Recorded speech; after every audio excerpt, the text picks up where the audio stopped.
Wow. Good evening and welcome to MCFC 9320 PUBcast on a Monday again. On a Monday. Anne-Marie, I've got to say, that's great timing, that. I know, spot on. That's pretty bloody good timing. How are you, Mother? I'm all right, thank you. Yeah. How are you, Grandad? You all right, Grandad? You, Stan. Obviously. Which one? Oh, all right, yeah. How are you, young Patrick? We've just been talking a bit knackered, aren't you, mate? Because yes, day tripping. No, you're loyal. Anyway, we're going to really, and good evening to everybody in the chat as well. I've made them. I thought everyone disappeared then. Good evening, everybody in the chat. It's going to be a bit of a mixture. We're obviously going to talk about the match yesterday. Some good things yesterday, some not so good things, but we will get into it, and we will be discussing a little bit the banner. What some ruffian sneaked in. Apparently, I had no idea who it is, so nobody says anything on the show. We've got to discuss it, but it's going to be it's going to be more in depth with a show tomorrow on a Martin Mancunian Ways channel at 8 o'clock tomorrow. So that will be just a little plug there for him. So tomorrow at 8 o'clock, we're going to have representation from City Matters, 1894 group, and a whole host of other people, including possibly me and some guys. No, so listen, what I will say is obviously 1894 trade union blues, people connected with 1894.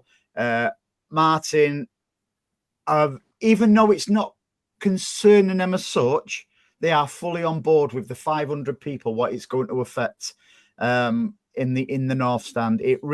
So fair play. There's people who are shying away from it, and I will call you out in public, Mr. Kevin Parker.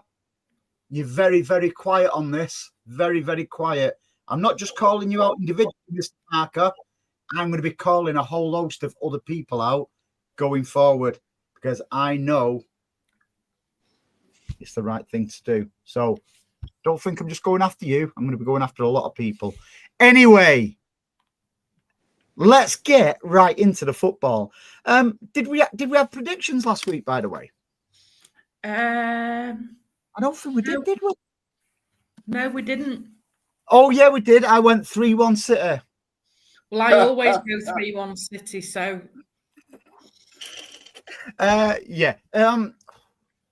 Yes, I must admit, it happened in front of my eyes yesterday. Mr. Donna Summer, I thought it was very, very poor goalkeeping. And that was in front of me. However, I didn't see the arm on him. I must admit, I didn't see the arm on him. But that's what VAR is there for, Anne-Marie, isn't it? That should not have been a goal. Should it have not been a goal?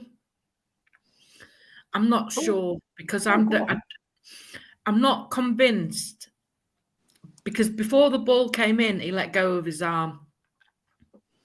So I'm not convinced it impeded him. I think he flapped at it a little bit and got it wrong.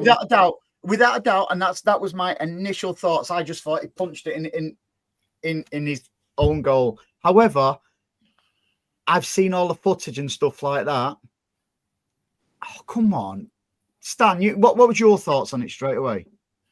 I thought he impeded him, but he could have done better with it. I think what he'll learn from this time is just don't mess around, just punch the fella straight in the face and clear it out. Just clear the lot out. Get rid of it. You're all right if you're the keeper, then you can do that. You see it all the time. If you just come out and just whack the ball, follow your fist through and straight into his head or something, nobody will go near you again. Mm-hmm. Simple as that. No, he'll learn though, and he won't do it again. He's 6'6". He's a big lad, and when he comes crashing into you, you won't be holding him down. Could have been a goal. Well, they're going to give it, aren't they? And it was given. I'm asking you sausage. I'm asking you, do you think it should have been a goal? I want to give it, but I'm not gonna. I've seen decisions not given, less decisions given. In that grey area, isn't it? Yeah, Paddy. We all know people from Altrincham are a bit weird, and so as Mr. Taylor is. Elaborate more.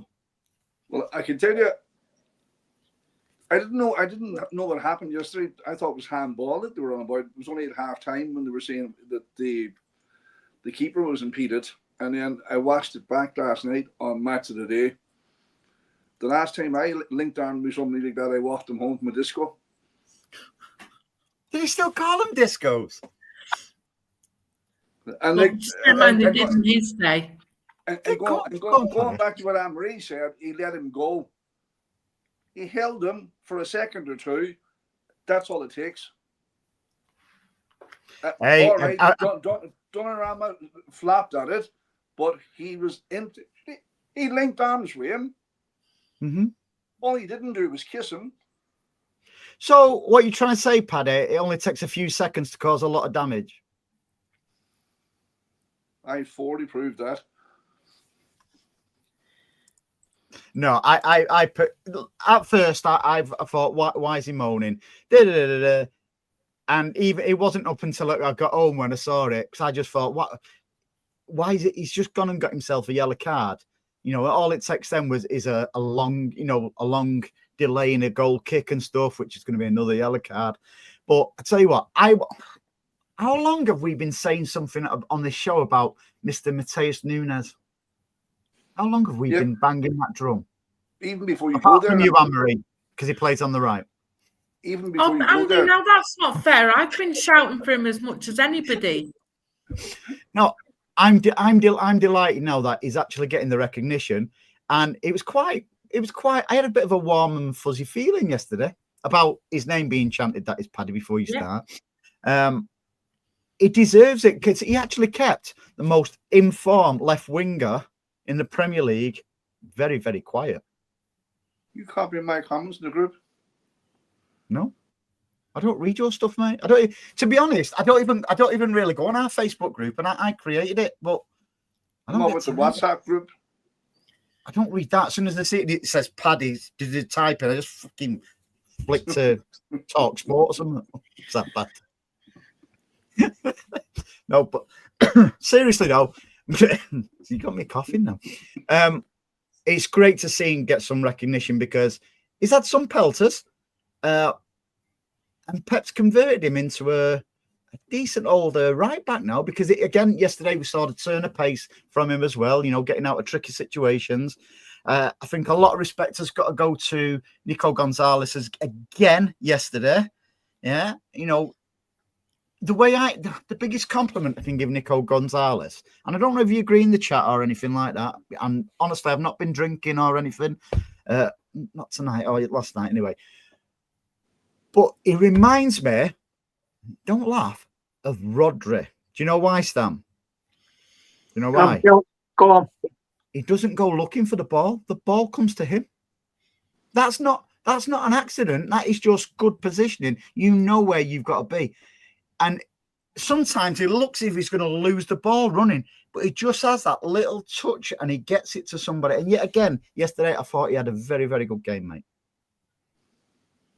It did. And it helps him being the midfielders as well. It's a bit like with Nico O'Reilly on the other side, isn't it? You've got two midfielders there who are converted against the fullback. So when you're in the middle, you've actually got two more. And I think it helps. It's getting that stronger platform in it that we can defend we're now defending in their pitch, their half of the pitch. Mm-hmm. And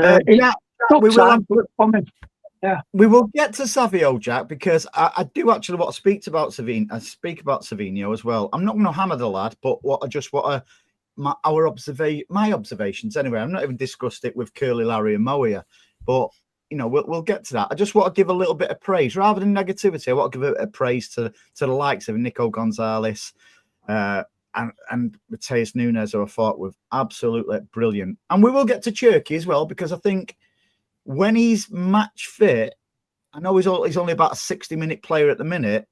His vision is unbelievable. Yeah. That for it made me laugh yesterday for Haaland's first goal when I think it was a ball from Nico Gonzalez, headed by Cherki, and as soon as Haaland was free, Cherki was already celebrating. You see that? See it? And that's just how much confidence they must have in each other. And I was a little bit sceptical letting De Bruyne go. I thought, where are the assists going to come from? But I think we've got somebody there who can.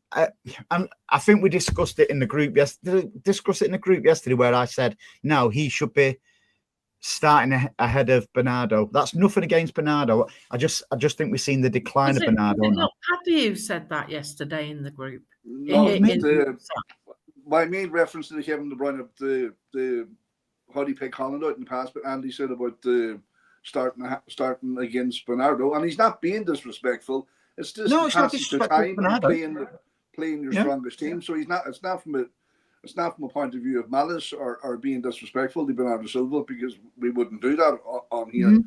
But it's the passage of time and playing your stronger team.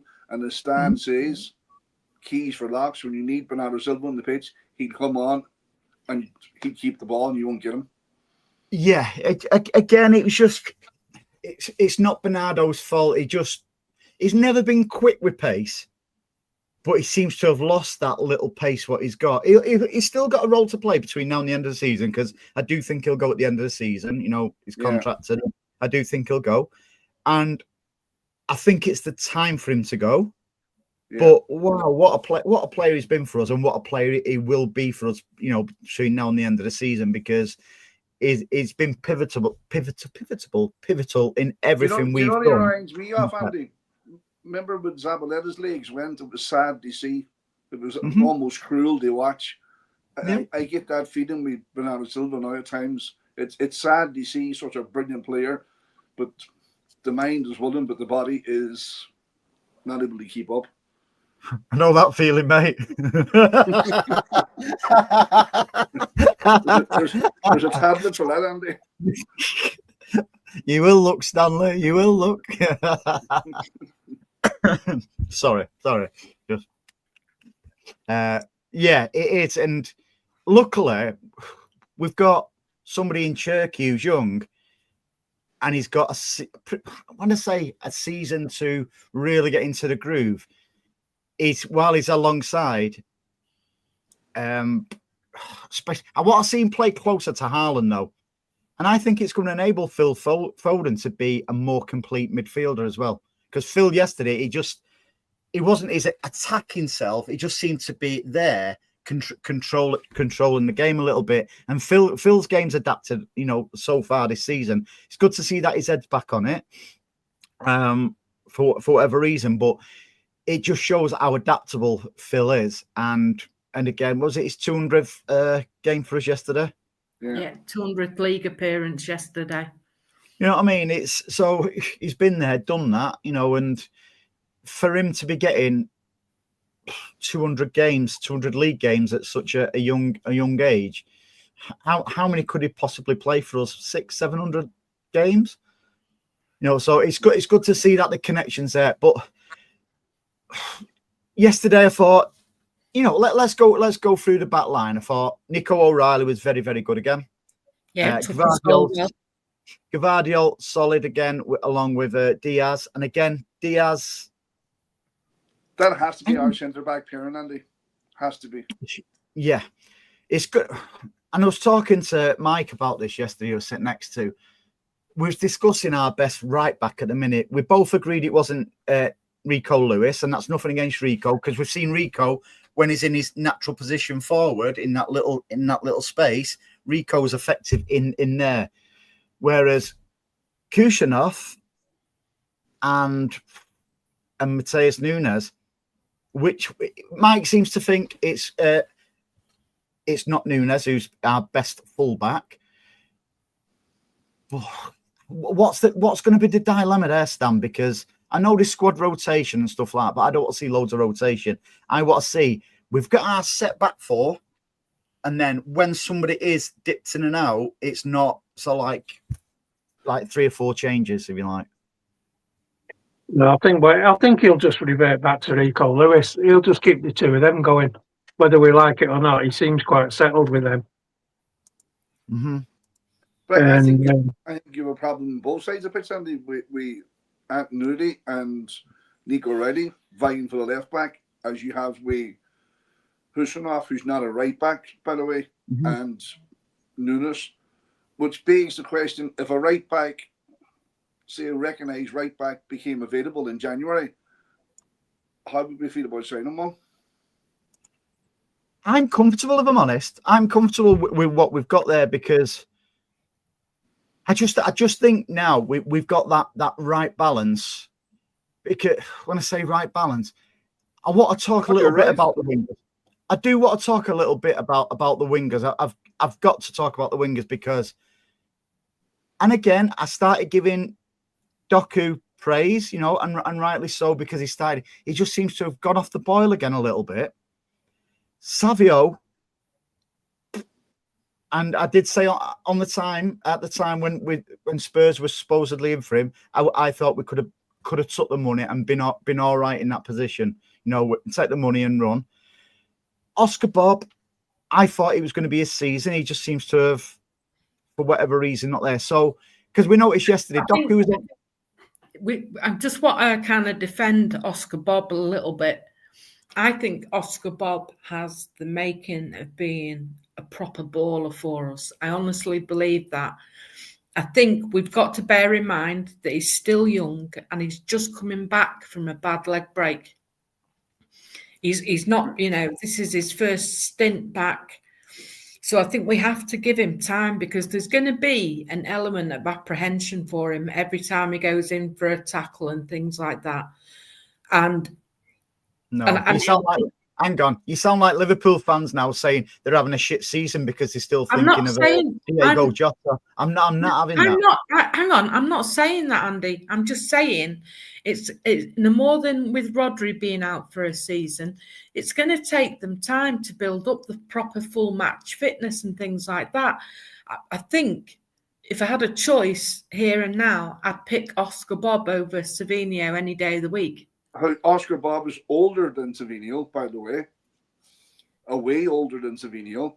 But right. Savinho was not young. I'm going to quote Anne-Marie here for a couple of seasons now. What do you want to see out of a winger? You want to see them come back defending, don't you, Anne-Marie? I want to see them work hard. Yeah. Right. So I can excuse players. And this is where I will give credit to Bob and also Doku. They do come back. Yesterday, Savio couldn't give a shit. He could not give a shit yesterday. And that is the difference. Half-assed. He was in great positions.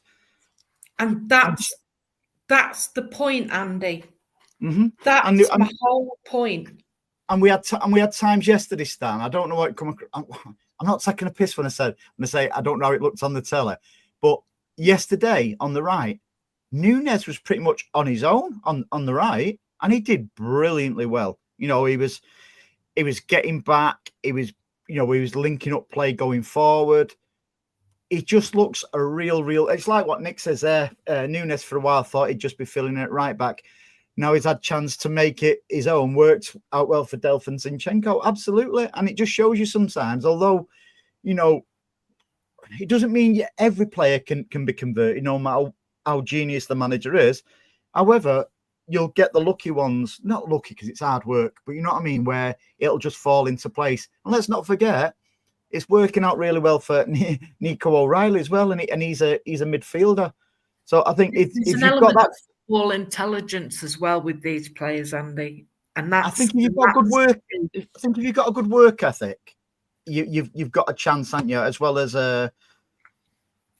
having a bit of nous as well. You need the skill as well, Andy. Need the skill. I think he's coined that term, Andy, Pep. If a player's coachable, if you're coachable, you'll be all right with him. So if you're going to listen and you're going to do what he says, you'll be fine. But that right side is definitely a little more uncertain than the left side, defending and going forward. Although Nunes is making great strides, whoever's in front of him, he doesn't seem to quite have that chemistry that they've got on the left. Mm-hmm. You know, you've got Bob on the left there, and then you can put Ardenico or Nori behind him, or Gavadio, and Gavadio, and they'll be all right. Mm-hmm. Right, you've got Savio, and then if you've got Nunes or Rico or who's the other one? Kushinov. Yeah, it's not quite the same, is it? Now, is it because Savio still needs that bit of coaching? I know he is. He's right. Paddy's right. He is younger than him, but I also go along with what Anne-Marie said, that he's been out for a year. It's probably the first time he's had a long injury out, and it will take you time to get in. You won't see the best of him till Christmas, whether we like it or not. It's just how people are in the body. I'm not going to make that excuse, mate, because he's had enough football now to have that. Steve, one thing before you go on, Andy, 1 second just to finish this off, right? Rodri's had a long injury as well, and he's had more football, and yet he's still getting swings, pains, aches, and all sorts going on in his body. He's Rodri, so he'll get away with it. But those same pains, tweaks, and injuries, Bob, it will affect him, and he's getting pelters. At least he's on the pitch. Rodri's not on the pitch, so it happens. It's all potatoes, isn't it? Steve, you know, my mate, right, that we are always fair on here. We don't single out players. We don't lambast players. It's always constructive criticism. You know that, mate. I just feel, and again, I went from Doku is, as Elliot says, speedboat without a driver, to, you know, something. He's really, really improved. I just think for whatever reason, he's gone backwards a little bit. Now, I don't know whether that's because, yesterday we sort of like didn't see him in his natural left wing position, Paddy, did we? Because the way Pep set up, the way he cramped the midfield was a lot different than, normally it's like, get some chalk on your boots and stuff like that. Yesterday we seemed to combat them by bringing like five in the centre of midfield. I know, and they actually talked about that on Match of the Day last night. I didn't see that. I did see that, and it was like what they were saying, that instead of having Doku and Cherki, as it was, playing out on the right, keeping them wide out, they brought them inside to kind of nullify Bournemouth's midfield, and it worked. And it's this, we don't, with the best will in the world, we have our own ideas as to how we should play and what the team should be and this, that and the other. But on the one hand, last week I was calling Pep. This week I'm going to have to give him credit, because he obviously worked out the tactics. You listened to the show last week, didn't you? To the show last week. But he's obviously worked out the tactics against Bournemouth, and the way we played worked really well and completely nullified to the best extent. If you listen to Pep's interview, Anne-Marie, never mind the BBC, in Pep's interview, I watch all these post-match press conferences, he actually told Doku, if you feel it going out right, go out right. If you feel it going left, go left. If you feel it coming in the middle, go in the middle. He basically gave Doku free rein yesterday to do what he wanted. It was very obvious in the first half that he had free rein, because he started out on the left, and then midway through the first half he came over to the right-hand side. He wasn't actually playing out on the right. He was playing more in the middle. And you could see he had the freedom to do. Yeah. And there seemed to be a lot of flexibility across our front line yesterday. And, obviously it goes without saying, Haaland again. He is just a machine.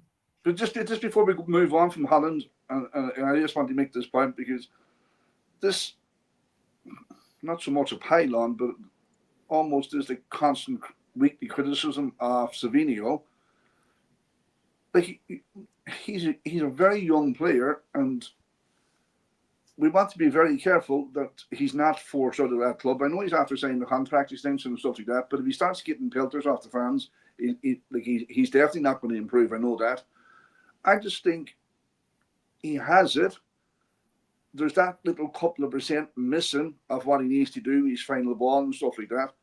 But if that clicks the way it clicked for Drucko this year, we have a hell of a player in our hands, and we really, really need to be careful around Savinho. Paddy, I'm sure we wouldn't even be having this conversation if Savio would have come on yesterday, lost the ball, but worked hard trying to get it back. He lost the ball. He wasn't even jogging, mate. I know. He wasn't even jogging. I'm not saying that. Look, you can't defend that. If he gives, say, if he's still the same at the end of the season, well, yeah, you can start say giving constructive criticism then, but it just rolls off people's tongue. Like it's Walker shit, Sterling shit, Mars is shit, Kushnoff is shit. Give the lad a chance. That's what I'm saying. I'm sorry. I'm laughing at this comment. I actually replied to Just One Man on Twitter with something today, and you know when predictive text goes wrong, instead of saying something else, it just like, "What have we been dating for ages?" Although I love you, man. No, but and again, mate, nobody's having a go. It's just like constructive criticism, isn't it? I just feel it. Like I said, if he was running back trying to win that ball, then we wouldn't even be having this conversation. It was just a little bit, what's going on in you? I'm going to counter that, so right, and I'm going to counter by using the Mahrez argument. Mahrez never come back, but Pep told him not to come back. No. In my opinion, mate, you're completely wrong, because it was tactics by keeping Mahrez up. So that ball come from set pieces, the ball comes out, Mahrez is in control. We're talking about yesterday, Savio running at goal, getting a decent pass, messing up, losing the ball, and then just not even plodding back. That's different than tactics, mate. Anne-Marie, over to you. Oh no, I completely agree. No, but I do agree. And it was, we commented last week on, there was a point in the game last week against Villa where Bernardo just threw his arms up in the air. Yeah. And didn't do anything to get back. And he did exactly the same thing in the second half yesterday. And he was aiming it at Nico O'Reilly. And it was his fault. It was not Nico's fault. It was Bernardo's fault. But he did the same thing, threw his arms up in the air. And I'm just thinking, if you're the captain of this team, that's not the attitude. So I think, there's sometimes, as a player, and when we as fans have to kind of hold our hands up and say, the time's right. No, but I think Paddy's right. There's a player in there. Listen, Pep's not going to give a huge extension to a player who he doesn't think is capable of doing what we need to do. And but funnily enough, yesterday, I don't know if he watches the show, there was a family of three, but two of them who've sat next behind me for years and years, used to slaughter Raheem Sterling. I mean, used to slaughter him.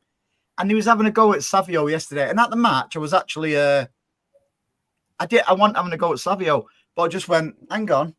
You used to have a go at Raheem Sterling. Look at the difference between Sterling and what we're seeing now. I said, it's night and day. What we had, and you need to be careful what you wish for, because it's like that, and it's Stan. It's you get fickle people. I get that, but in the cold light of day, if Paddy, as Paddy always says, you put GAs and stuff like that to it, and all the data.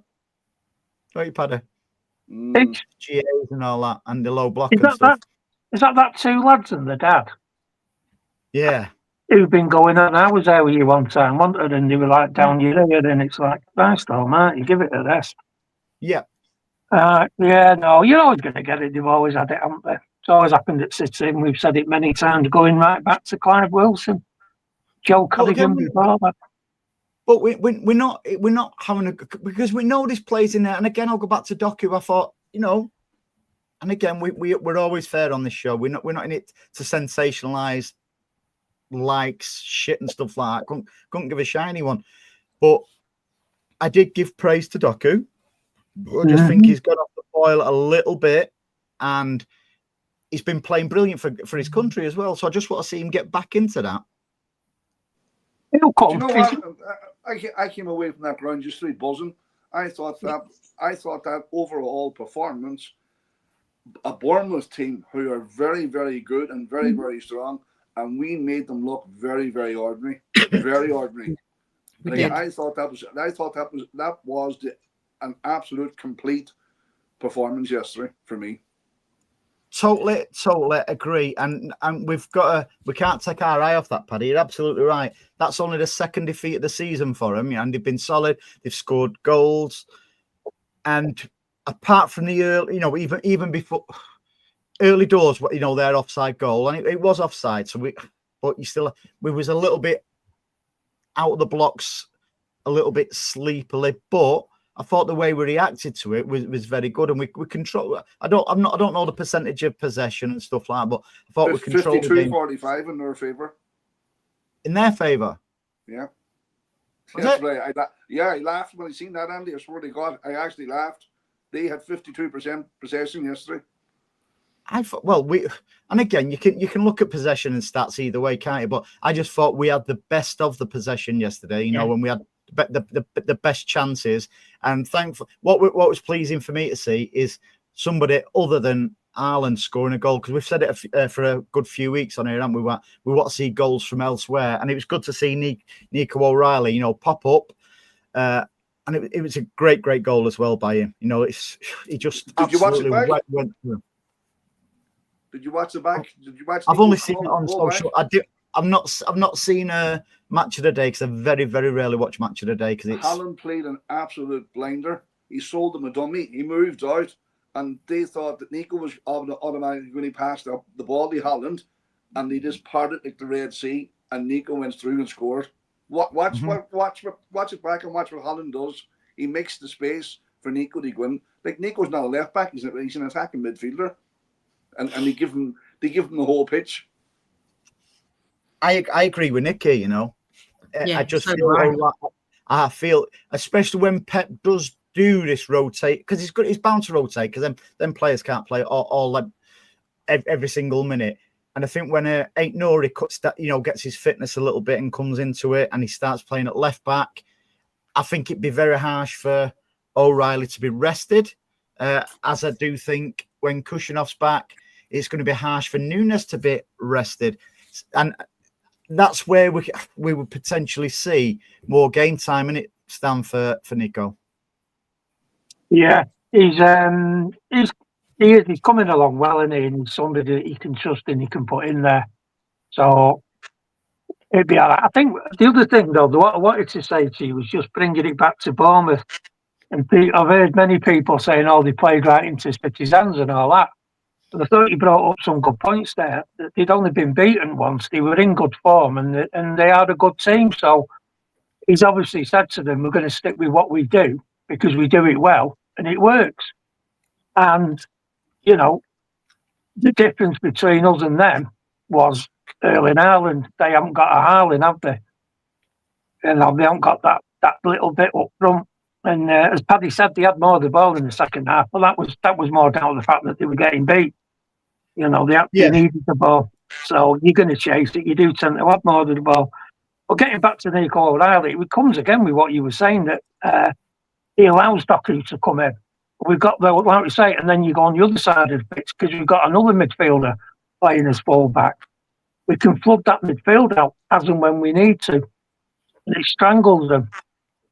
And we can get the ball back quicker. And he can shoot, he can play. He is an attacking midfielder, isn't he, by trade, Nico? So it's not going to bother him. The other lad who come on, he's another one. He came on right at the end. Was it Devin? There's two of them. There's a lad called Divine and a lad called Divin. I get them mixed up. But he came in. He's another one. He's an attacking midfielder. Lewis was a midfielder. Those guys are coming in and they're having to readjust and get into places where they can play. Did you watch yesterday, Stan? Who came on late on? The City. Rodri was the last one. Stan, do you think Are you thinking of a different year, let alone game? Yeah, no, I'm probably thinking of the kids' match earlier. Yeah, you're thinking of the kids' match. But hang on, he came in on the Wednesday. He came in on the Swansea game, didn't he? Swansea match, Stan. Yeah. Swansea match. He started. He lasted about all 60 these minutes. wins. All these 3-1 wins. I know what you mean. He's got really, really good intervention on that Divine. Yeah. I did all these 3-1 wins, and I'm getting Alzheimer's here. I can't. I've had about 6 sleeps since then, and everything else that's gone on. So I know what you mean, mate. We're having one now with you. So it is what it is, isn't it? These lads, they're all good. No, I got it, Paddy. I just didn't. I gave it the disrespect it deserved. and we mustn't forget, Bournemouth were playing with 12 men as well. Oh, Jesus, Lord, they what? No, forget the referee. We overcame that. What I do, I think it was you, Anne-Marie, earlier, which I think you made a really, really good point for once, right? What you said about Pep. Like, Pep is known as, I will stick to it. It's changed. He's almost going, all right, I'll adapt to. However, and we saw that with the way he pat the midfield rather than on the wings yesterday. Normally, he'd just stick to his principles, wouldn't he, and his philosophy. But do you reckon that's coming down with a bit of influence out of Pep Linders as well? Or yes, absolutely. Yeah, and it's good to see, because plenty of times we've cried out, haven't we? Where like, keeper, get the ball to Haaland straight down the middle, and we're seeing more and more of things like that now. And I must point out as well, I think Donnarumma is kicking. He's getting better and better and better. And again, that's it's the Pep's effect, possibly. The way he's passing the ball, because his first few games, I don't know if he was nervous or anything like that, but he was a little bit with his pass. Yeah, we'll call it cautious. But fair play to him. And again, late on, he made a couple of good saves as well yesterday. So we've got a big unit there who's actually. We thought he was just coming in to make the saves and stuff like that, but it's quite clear he's working on his passing and stuff like that. I did say that to the fellow beside me yesterday. If it was Ederson and Nets yesterday, Haaland would have had a field day, because he had the whole half to run in there. And if Ederson was knocking them balls out, Haaland would have had a field day. We seem to be doing that now, Stan, as well, on some goal kicks out, where we just seem to go to the right of the pitch for goal kicks, and he seems to be picking Haaland out right on the byline for some reason. Yeah, they're flooding it out so that you can win the second ball, and then you can get that attack going. And once Haaland's done his jump, he can then get on his bike, like he did for the first goal. He started running as soon as Diaz got the ball. Cherki's headed it on, and he's already up and running. No defender in the world would have caught up with him. He was facing the right way, and he was already on his bike.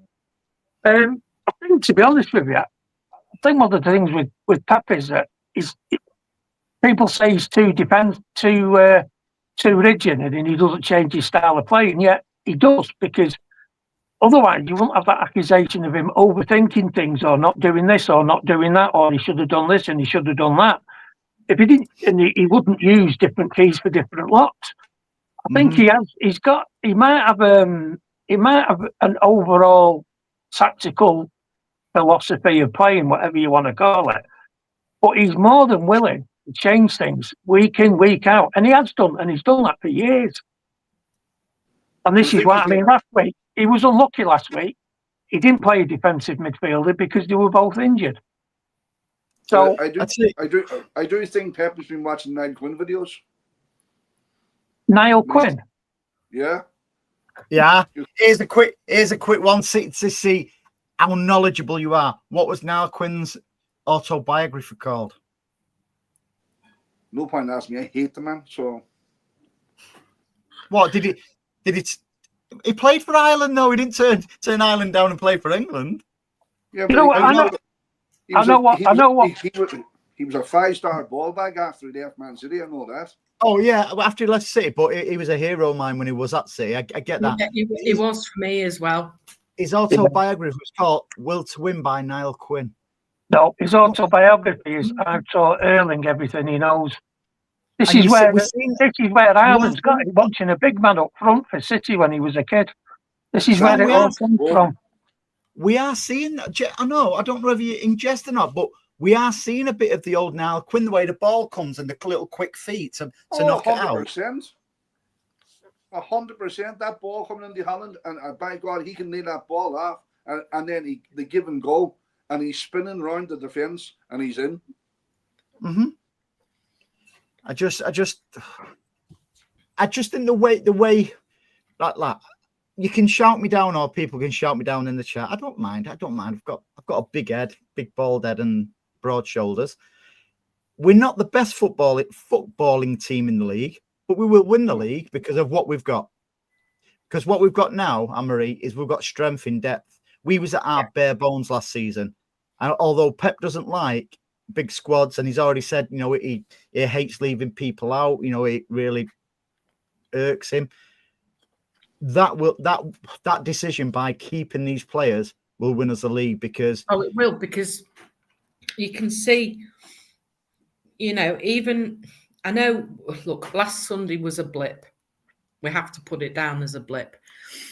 But with the players that we've got now, it isn't. I don't feel as panicked.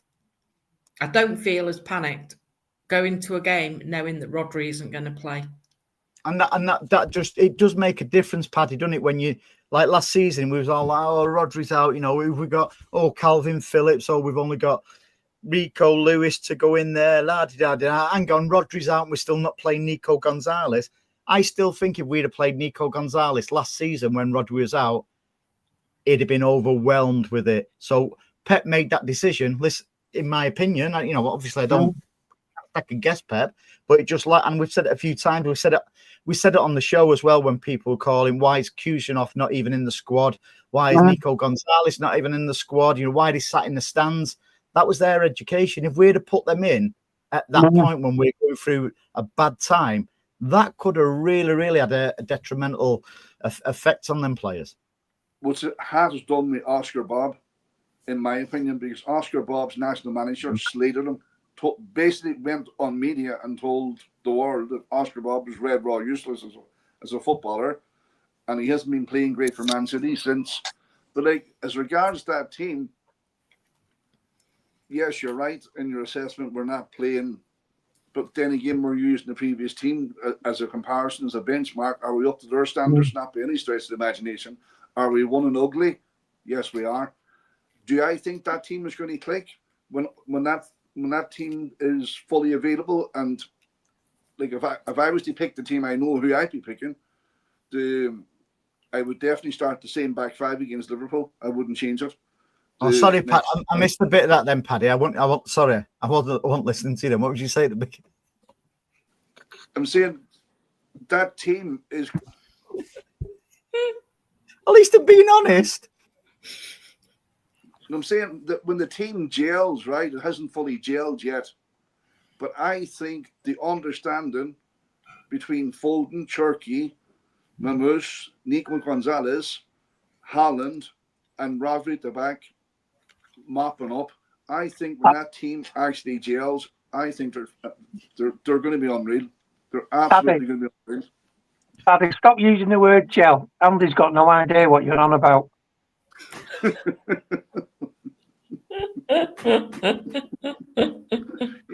might be gelling his pubes. Oh, Paddy. There was no need for that. That's a red. That's got to be a straight. That's a red card. No, I'm trying to think if I do or not. I'm joking. Joking. Oh dear. The world has gone soft. Can't even say a footballer isn't good without attachments being made to the statement. It is like that, innit? Everybody, and I think it was Nick earlier, fans always have scapegoats, and City fans have always had scapegoats going back to Richard Edgill and and players of that, like Stan said before. Sorry, mate, we're keeping you up. Yeah, you are actually. I've had 7 hours sleep in 48 hours. Oh, why? Where have you been, Paddy? I've been day tripping. Oh, yeah, you've been tripping. Yeah, Paddy was saying earlier he actually had a great time where did you go? Canal Street the other night after the match? Last night. I believe he was at the Krusty Krab this morning looking for the seashells down at the bottom of the sea with your job. Is that right, Paddy? I'm not saying anything Jesus about Christ. crabs. Thank God for that, Stan. I thought he was going somewhere else. No, you're all right. You're all right. I got the reel out and then just pulled it back. Yeah, the fishing rod was out. It's all right. You've got the maggot on the end, and it pardon the pun, and you saved the day, then, mate. Mm-hmm. You did a Donnarumma then. Yeah. No, I just think coming back to the team yesterday, it's hard not to be excited about what happened yesterday. Mm-hmm. No, I agree, mate. I just think there's a lot of positives because I think everybody agrees. Yeah, and even there, JMCFC says it. Bournemouth, they are a good side. You know what are they? Fourth, and a deserved fourth as well. You know, like you normally get teams what are up there, like the start of the season, and you see them fade away. You won't see Fulham. You won't see Bournemouth fade away. I think they are a very, very good team, and they always give us a tough match, regardless of the positive results we have against them. And I don't know. I mean, I don't know what you guys think, but I don't think we got the credit we deserve for that win. We took apart a very, very good team there. Yeah, we absolutely a very good team. And I thought we did well. And when you look at that bench and some of the players that weren't playing, but we are miles further down the line. We're not finished article. We're not anything like that. And I don't know if you'll ever get back to what happened 3 years ago. You don't do the treble every 5 minutes. But that team we've got at the moment and where it is in development is fantastic. Don't judge them against what they did 3 years ago. Just judge them on what they're doing, where they've come from and where they're going. And with most of them, that's January or summer. And I think we're going, well, I know. We're going the right direction. I think this week's game against Liverpool will give us an even better idea of where we're actually at. Look at the link. Look at the link on that, Anne-Marie. That was perfection, wasn't it? Still not much evidence of our new set piece coach. However, I was just going to say, Liverpool are conceding more goals now since he's joined us, James French. I think we depends what you mean, Keith. Now, do you mean we're not scored? I think, if I'm not mistaken, Stato Stan, are we the only Premier League team that's not scored from a set piece this season? Not sure, mate. I think that's right. I'm going all Kamara on you now, Andy. We've not scored a set piece. I didn't know that. I thought he just got took off. But I don't put that down as a negative, you know, because I think we've defended from set pieces a hell of a lot better. And we're seeing more and more there with Erling Haaland defending as well. Now, I don't really recall before this season Haaland having that much of an effect defending. Is really evident now with his defensive displays. And it's not only just, I've headed the ball away, waiting for it coming back in. He's heading the ball away. And as soon as he's heading the ball away, he's running out to pretty much where the ball's landing and putting pressure on. And that's what's really it. So I will give credit to James French, the new set piece coach, because I do think we'll look a lot stronger defensively. You know what I think there, though? I think he's possibly gone a little bit extreme as to what we were talking about and what Paddy brought up last year, that if we defended a bit deeper, then we'd have that chance to get the ball behind the back. But what we seem to be doing now is those counters that used to kill us. Yeah. And we're giving it to other teams now. And Haaland can run from deep now. He's running 60, 70 yards. Whereas before, it would run about 10, 15 because we were that far up the pitch. And we are using those set pieces now. I think we're using those defensive set pieces to launch attacks. As soon as we get that ball, he heads the ball out, Haaland, and then whoomp, he's off. And then people are getting the ball to him. Mm-hmm. And it is an interesting twist, but this year was always going to have to be a little bit twist of what we were doing because the team's evolving again. That's what he does. Pep does that all the time. That first team that he got hold of when he came 10 years ago, it was like, this team ain't good enough. And we made the first big change. And we've been doing and revolving and revolving. And we've said it for years that, did we replace Yaya? No, we didn't. You don't. You just get somebody in who can do a slightly different job. Did we replace? And he's turning Haaland now into what he did with Aguero and what he does with other players. Great, you can finish. But to make that step up, you've got to start adding a little bit more to your game. And even though he scored nearly all our games, and it looks as though we're relying on him more because he's getting himself integrated more, he's getting more opportunities. Now, everyone's banging on. What happens with City if Haaland got injured? He scored 13 goals. I think the next highest score is 1. We're the highest scorers in the league. No. Now, I tell you what, it might be 3. No, it's own goals. Second highest is 2. Yeah, own goals. But I tell you what, I've not heard the press and I've not heard many people saying how many Arsenal would be down in 14th or 15th if you only included open play goals. Yeah. They scored 4 goals from open play. Do you know that? And listen, I'm not being paranoid. Haaland scored. I'm not.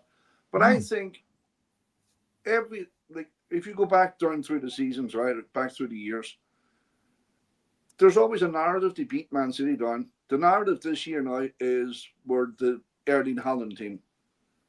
Then it was exactly. Then it was money, and then it was this, and then it was that. It's exactly what Steve is saying there. We've been saying for ages we're not supplying Haaland enough. Now we're being called a one-man team. Can't make it up. And again, we've made that we've turned that narrative round, Amory, haven't we? With the respect of all right then, if we're because there's always been that.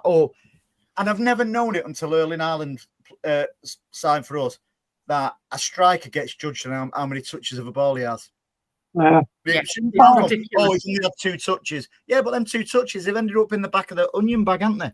Yeah, but now he's getting judged on the amount of goals he's scoring. They've gone now from touches to a striker shouldn't be scoring that many goals. Yeah, but he's right though, Paddy. What do you remember years ago? Right, I can go through the timeline because it just makes me laugh. Years ago, we won't win anything because they just buy mercenaries. Then we started winning things, and that's because you're throwing money at it.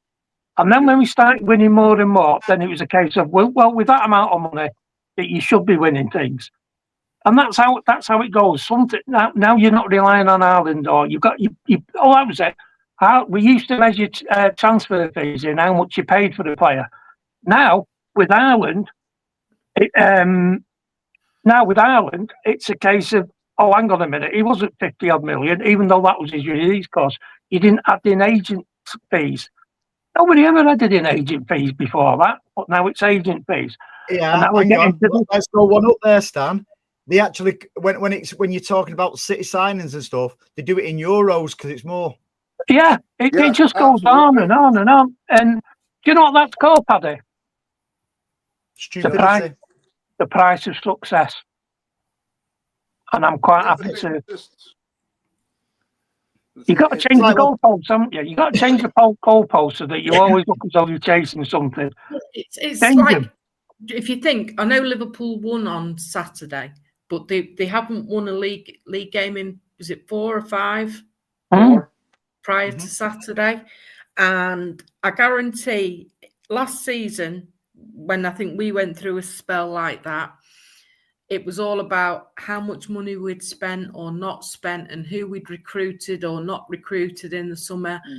And yet never a mention of it with Liverpool. There was a time when you were watching Man City, you never knew the player's name, but you knew how much it cost.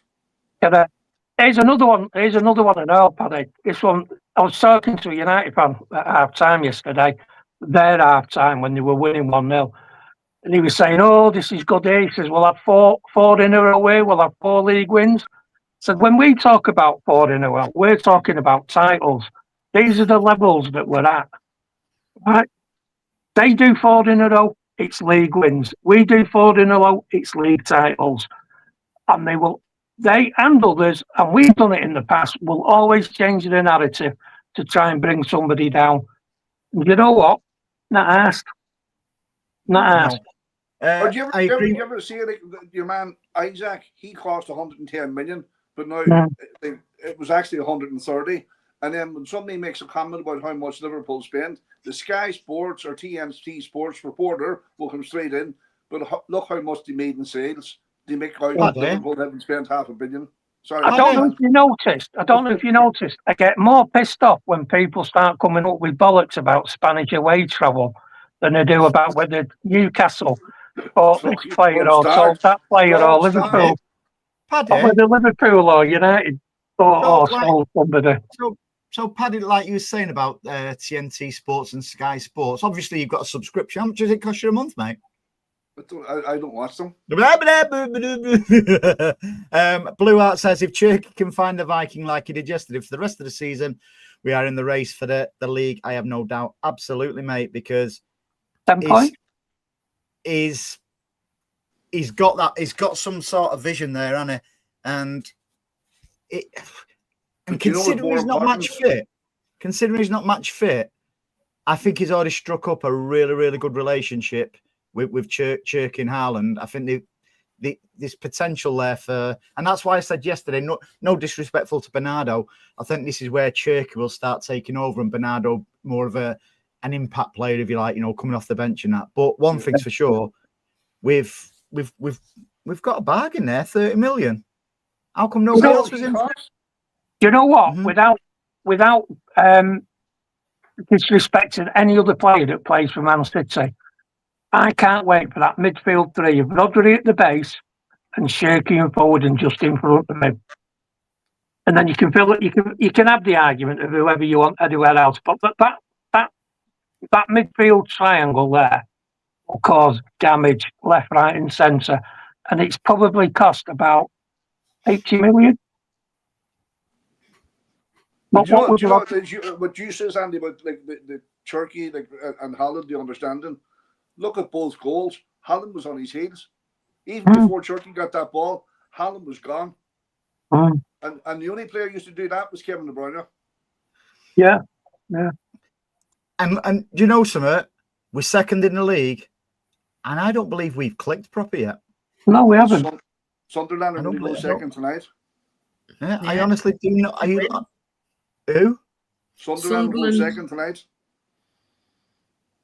But again, with the greatest respect to Sunderland, they're not going to be staying there till the end of the season, are they? I know. The fair play to them for a promoted team. Fair play to them. I used to have some good laughs with Sunderland fans at the old Main Road days.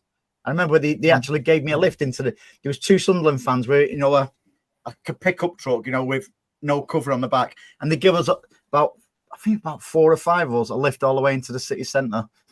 All pissed in the back of it. They just give us a lift anyway. That's another story. The good old days before the club started getting how they are, which we're going to come on to shortly. Here we go. We'll finish the show off with that. Let's go through the comments and stuff like that. Gordon said before he thought that Nico G was unlucky not to get man of the match yesterday. I would have said I'd have had Nunes as man of the match. Nico G was very, very, very, very close, and then I would have gone Haaland. But I think that's just a perception of, and let's not forget, if it was the players picking man of the match, Haaland would have been man of the match. No. Man of the match, if I'm not mistaken, is chosen by people who don't go like Stan and me next season. I've never voted in one of them in my life. It's not voted by the telly people. I thought it was the guy whoever the guy on the telly is. Obviously, I don't watch it because I don't subscribe. So, Stan, but I don't think you can vote from a Nokia 3210, mate. I'll stick with that Nokia 32. By far the most superior phone product ever. Is Stan trying to vote for man of the match? No, mate. It's actually player of the match. That's what you use, bud. Martin says evening. Sorry, I'm late driving. Don't forget tomorrow. We'll touch upon it in a minute before we end. However, Martin's got a show tomorrow, and it's all going to be about this. Look at him. Look, there's a good-looking lad there. I'm sure we all agree because it's my son. So you better I'd agree. You can just see me with my little hoodie on there because it was very, very cold. And these are the people. I seen you yesterday, actually, you soft twat. We are hiding your face more like. I wasn't hiding my face. Were you cold or what? Yeah. I would listen. I don't hide from nothing. Nothing. I face it. Thanks, man. So yeah, tune in tomorrow at 8 o'clock for Martin's show. There's a lot of knowledgeable people on there, including myself. Can't wait to be riveting. Sorry, Martin, you're gonna get nobody tuning in now, mate. But yeah, seriously, it's going to be a very, very good show, and it's going to be debated as well how it should be intended. That's why I won't be on it long, because there may be a lot of expletives from myself. Because is it going to be a mass debate then? Is there a lot of people on there? I tell you what, there's a lot of them at the club now, Stan, believe it or not. A lot of debaters in mass. So who's hosting the podcast? Marie, what are you doing down there? Wayne, who's doing the podcast, Andy? Wayne Kerr. Marie, what was you doing then? I'm lost for words with you three. That's a fucking hey, don't be lumping me into that bracket. So yeah, right. What I want to do now, I want to finish the show off a little bit about yesterday. So anybody, I just got to go through a few things what I picked up on social media as well today. A few things what some people have been sending me, and it should explain a little bit this. Right. So obviously everybody's seen the banners and stuff like that yesterday. You know, that good-looking kid up there. I made him, Anne-Marie. Look at him. That's a good kid, isn't he? I made him. I'd be asking for a DNA test if I were you. Why? Because he got hair? Cheeky basket. Oh, okay, he's a good looking kid. And I tell you what, him with a hoodie as well. In fact, that good looking kid, he's a reason that guy with a hoodie has got no hair. But that's another story. So yeah, I think it was. I won't mention names unless they want to say who sent me this. So we've got, way, look at this. Really enjoying the Etihad there, aren't they, yesterday? Look at that. We all agree they're enjoying the Etihad yesterday, Stan?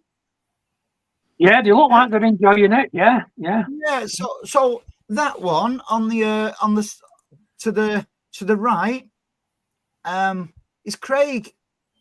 Now Craig is a Lincoln City season ticket holder, avid football follower, men and women games.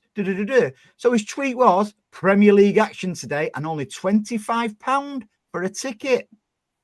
I'm with Alan and GB, Man City. Nice one, Craig. So yesterday you could get 4 tickets because we couldn't fill the ground. Now, what they're doing in the North Stand is an absolute disgrace. And I mean an absolute disgrace. What they're doing is, for this blue wall, what they're doing is moving circa 500 people out of their seats, what they've been in for donkey's years.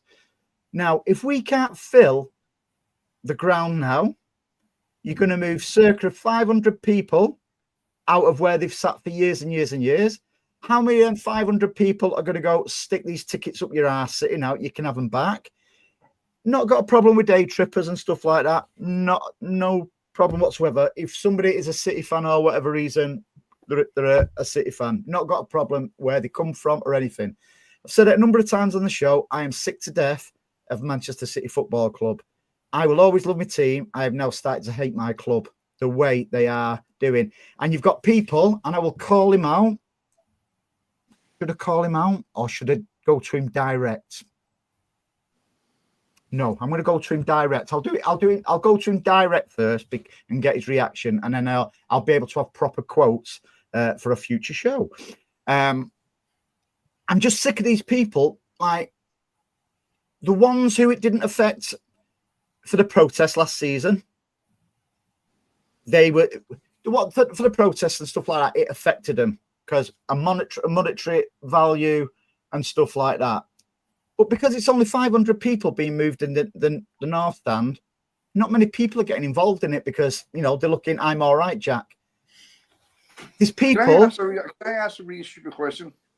Hang on, I'm on a roll. Ask in a minute. You've got people who, as always, 1894 group, and everybody are, you know, connected to it. Like, and I know Nick's part of it. He won't mind me saying that.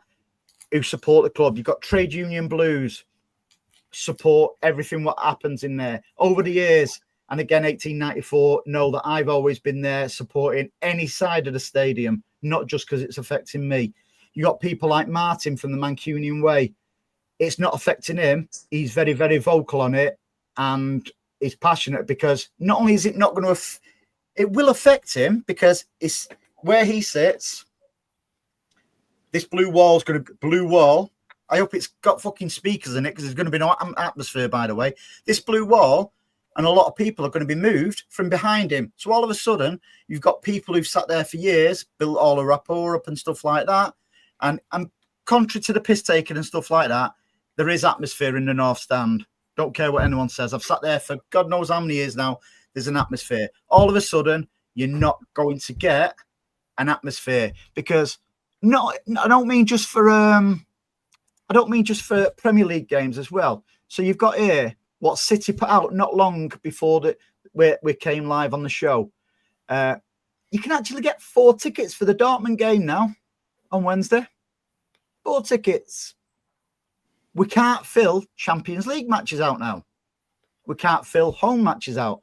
But City, and they've sneaked it in, by the way, all of a sudden they're putting bars in that section as well, the new section. Why are they putting bars there? I know there's going to be a hotel there. The hotel's not for people who are regular match goers, season ticket holders, etc. It's just a big money-making thing. And what they did, and to be fair, that was bang on that yesterday. It is now greed over loyalty.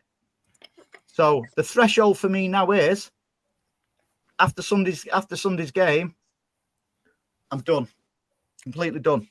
Because I don't want to just sit back and continuously be vocal about it and stuff like that. I was talking to somebody today, and it won't mind me saying because it's on Twitter in the public domain. Talking to Ivor today, and yesterday, Ivor doesn't give the club a penny anymore. He's give his tickets up now.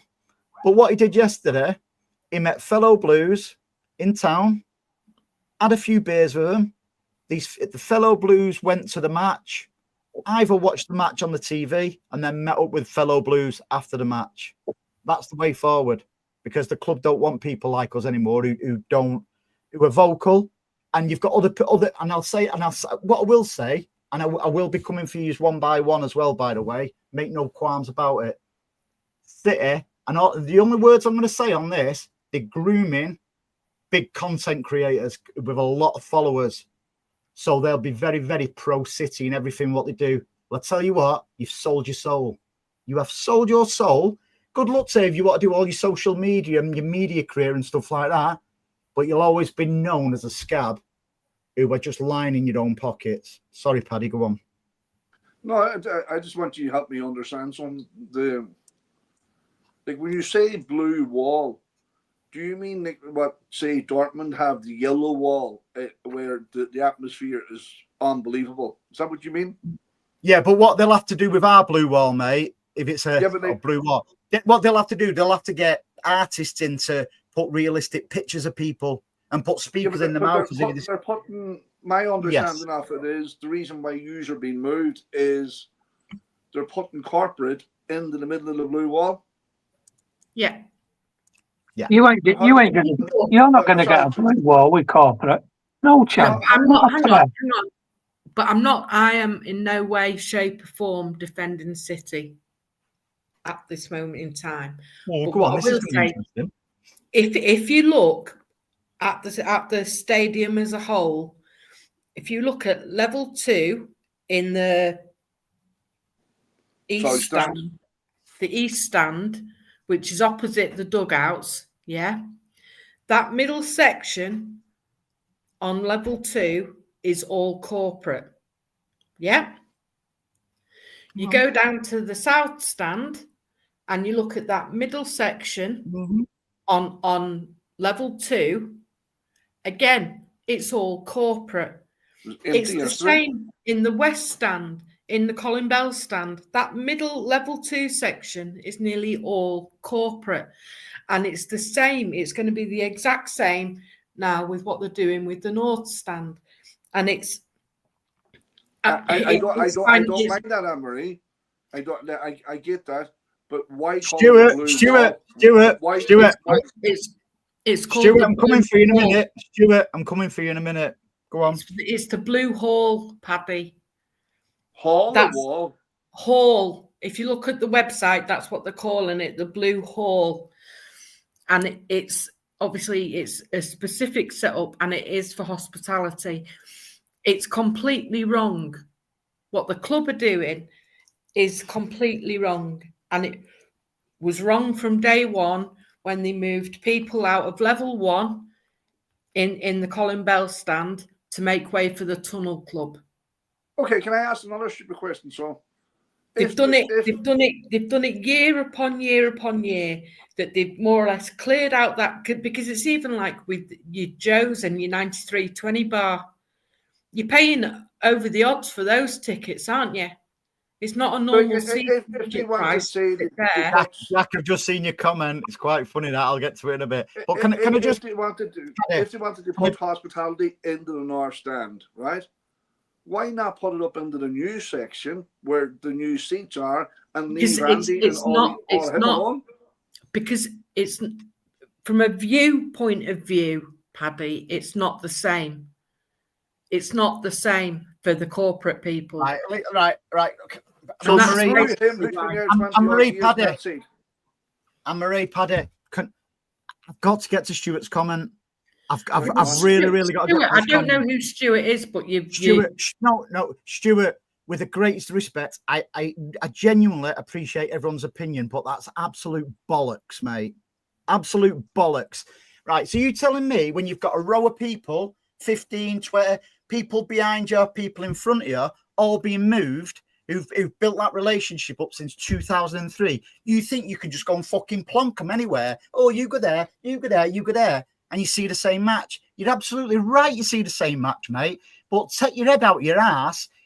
If you're Billy No Mates, right? If you're Billy No Mates and you're on your own, it doesn't matter. When you've been with a group of people since 2003, you're chatting absolute shit, mate. With the greatest of respect, but you appreciate your opinion. Sorry, go on, Paddy.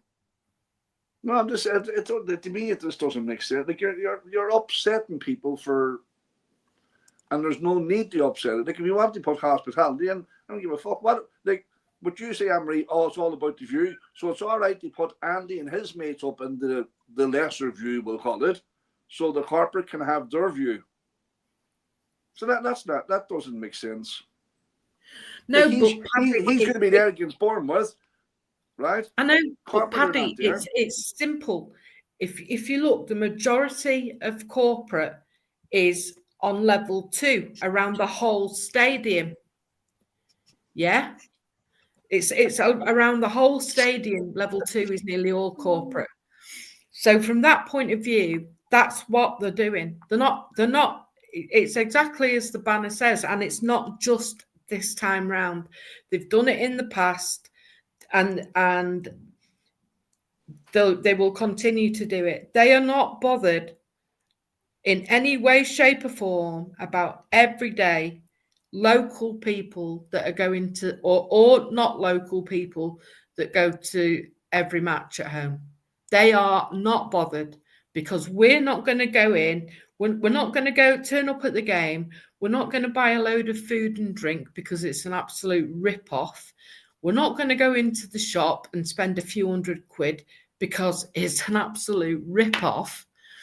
And we're not of any... They've got our money in advance. Yeah. They are not asked about us. They really care about our experience. You are absolutely spot on, but I will go a little bit further with that. I have not got a problem where a City fan comes from, whether it's overseas, whether it's London or anything, whether we call them day trippers or not. Manchester City Football Club, of course, I've said it God knows how many times, Manchester City Football Club have caused this divide now. And that's just down to greed. And you've got Blues now turning on Blues. That never happened. That never, ever happened. And that's the society we're living in now. It really is. And I'll go back to what I've shown before. This is how much City care. There's Craig, Lincoln fan. Hey, well done, Craig. I don't blame Craig from Lincoln. I don't blame Craig from Lincoln. I blame Manchester City. No problem with saying it. It was me that sent Andy that. And what annoyed me about that is, in order for me, who's been a Man City fan for 40 years or more, I have to buy a 35 quid membership every year. I paid twice yesterday for my ticket, plus my citizens membership. He got a ticket for 25. We know citizens membership. How does that work? Like, it doesn't, mate. It doesn't. But what I will say, and I won't say a name. I won't say a name on this, so we can't put a libel claiming against me, the mad ass. I know certain people within the City Supporters Club who don't mind giving to Bulgarian City Supporters Clubs, for a little bit of cash for a Champions League final, when this group of Bulgarians, and I don't blame the Bulgarians, by the way, not at all, for the Champions League final, when you had City fans who would have loved to have gone to a Champions League final, who are season ticket holders, but you've got somebody within the City Supporters Club who would rather sell those tickets to people who've never been before than genuine people. Yeah, but the answer in that, Andy, is where did that person get the tickets? They sell. From Manchester City Football Club. Right. Well, there you go. Or his corrupt friends. Yeah. Well, it still came from the club. Yeah. Still came from the club. But I think what we need to do, right, and this is me, and I'm talking about me, right, because obviously I travel over from Ireland. The use of language around day tripper, fans need to be careful around that. Like, because by the very name of it, I fit that bracket. And I've been don't, Paddy. No, you don't, mate. Anne-Marie, I'm sorry, I do. I'm a day tripper. I come from Ireland, I go to the match, and I go back home to Ireland. I might stay over in a hotel, whatever, if I can't get a flight back that night. But the mere definition of that, Anne-Marie, is I'm a day tripper. No, in the grand scheme of things, Paddy, you're not a day tripper. A day tripper to me, or a tourist to me, is somebody who comes to one game a season, because it's their only game of the season, buys the half and half scarves. Yeah. Paddy, was you at Bournemouth yesterday? Yeah. What? Okay. This season and last season, what games did you go to, mate? A lot. No, just name some of the teams you watched City against. Oh, fuck. I can't remember, Andy. No, that's from my memory. Bournemouth last season. You saw Bournemouth last season. I was me and Stanford a few matches last season. No, I think the point I'm trying to make, mate. You come over whether it's we're playing a so-called lesser team or not. And what we saw yesterday, and it wasn't just yesterday, by the way. We saw it last season, even the season before. A not so brilliant game on paper against lesser team. We don't see these people in the stadium. This is where I will back you, as Anne-Marie was backing you there. We see you at these lesser games, mate, and we know how you have to take your time off work, how much it costs you, the time you're getting up, your time for your accommodation when you're over here and stuff like that.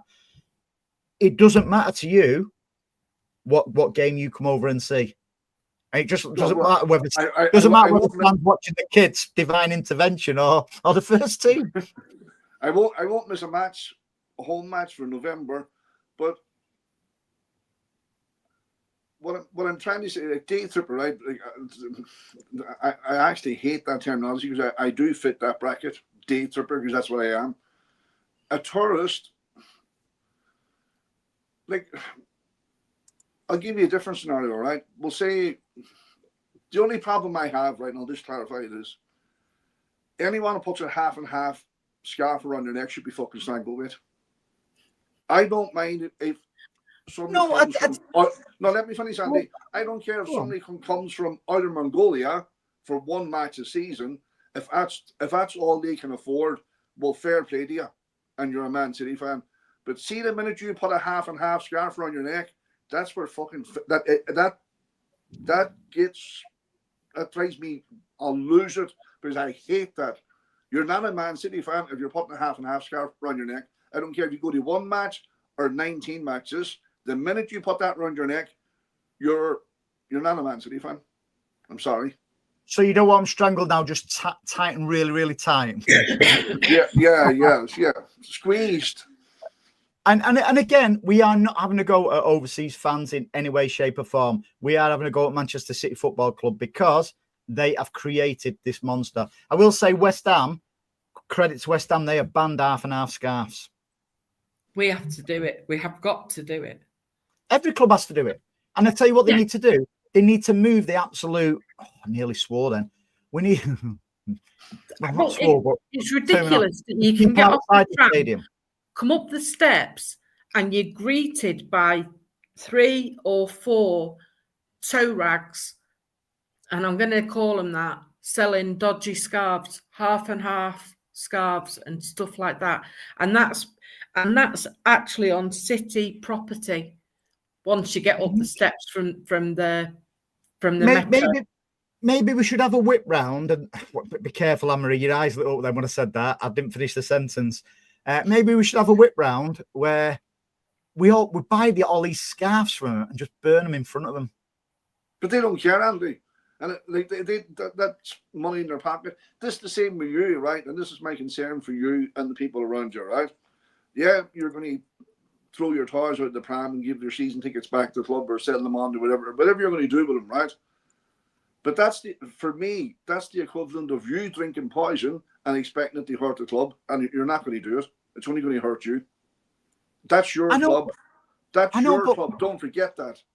I don't care who owns the club. That's your club. You're absolutely right. I mean, you have had conversations privately about stuff like this. It gets to the point where I'm just running out of energy. I can't be asked fight because I know no matter what in this situation, like with things like the protest, what was involved in last year and stuff like that, as with many more. Yeah, actually, there's my memory keeping back now. I was at every protest last season. But we know last season there was a chance the club would change its mind on something like that. There's not with this because there's not enough interest from the wider fan base what go to the match for 500 people. And we've already seen that with the likes of whatever he was called, King, saying it doesn't matter where you sit, you see the same match. Really? And he actually looked an intelligent bloke on his profile picture as well. I'm actually surprised that was Then we're going that far. 2 seconds, Statman. Can you look at the attendance? Can you look at the attendance for yesterday? And I'll guarantee it was sold out because Man City sold them tickets to them travel partners they have. So as regards Man City, that ground was sold out yesterday. Even though I'd say what this reminds me of. Do you remember the Fantasy League with Badil and Skinner and used to have Stato, and he used to only call for Stato when you wanted a stat. What's the scores on the doors, George Doors? That was a different show, you fucking idiot. I know.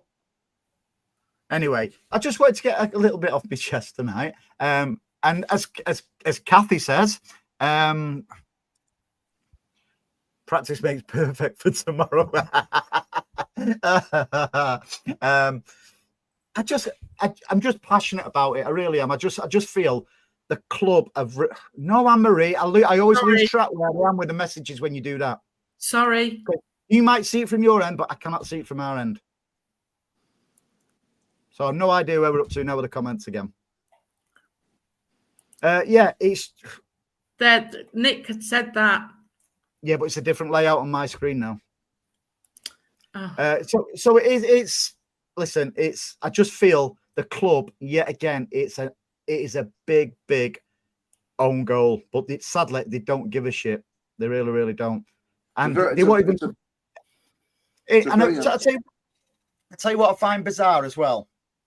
Right, there's people who've been communicated to by email saying it will not affect you.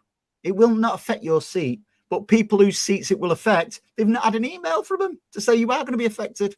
Have you not got your email yet? Nothing. But there's people who've had emails saying you won't be affected. And there's people who've not had emails saying you will be affected. That's just the way it is. And again, after Liverpool, I am done. Like these people running this club, right? And that's all they're doing. They're just the custodians of the club at the moment. They don't. That's my club, and nobody will ever take it from me once their breath's in my body. I don't care who owns it. But like they're not. This is the part I struggle with. These are the elite of the elite of the elite of businessmen. Surely, to God, they can see they're making a mistake. At some level, like when you take into consideration what they did for Anne-Marie and their dad, there's humanity there in that club, right? There is, but also that man who did great hospitality and well done to Khaldoon as well was the same man who sat there with an interview saying we will never lose touch with our fan base and our fans. But it's going, isn't it? It's happened, hasn't it?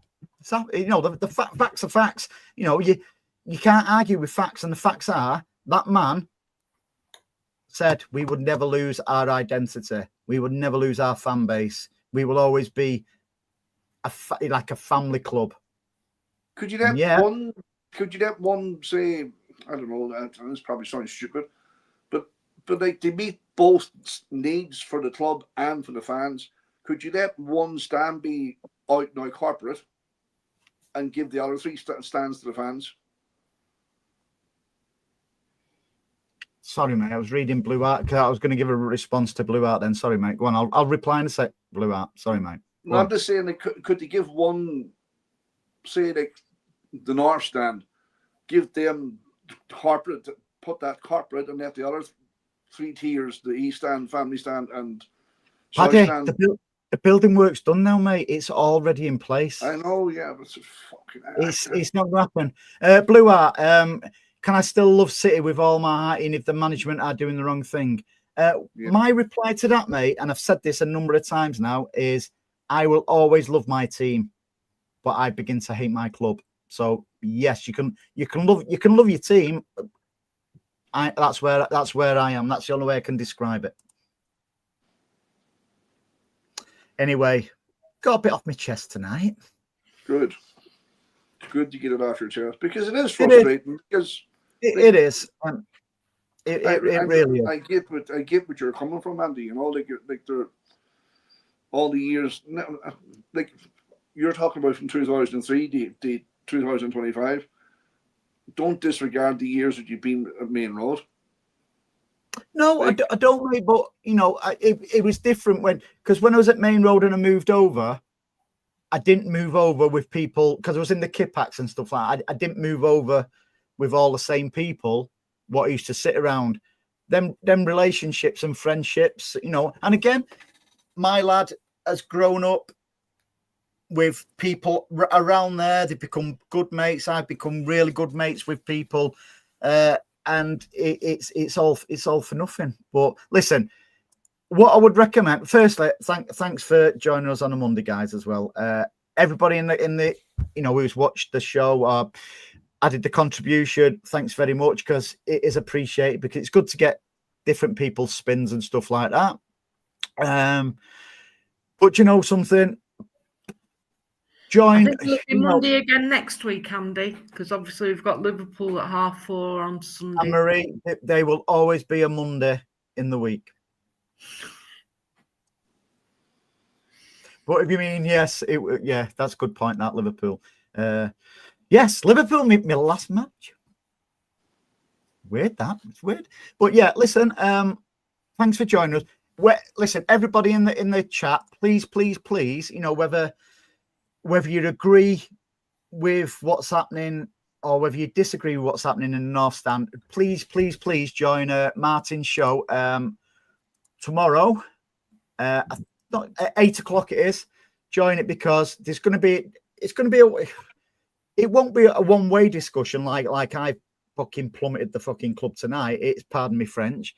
It'll be everybody's from different ways. You'll get some of the shithouses from City Matters, and that's all they are, just in my opinion. Not that I want to prejudge people from City Matters, the twats tomorrow or anything like that, pardon me French.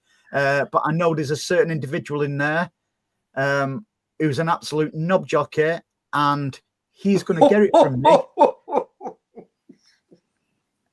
He is really, really going to get it from me, because for you, Paddy. You're starting to lose it now. No, I'm not. I'm not. I'm quite all right. Listen, don't care if anybody takes this channel down. Doesn't matter to me. I don't do it for a living. Do it for laughs and stuff like this. But yeah, join Martin's show tomorrow, everyone, because it will be a good show.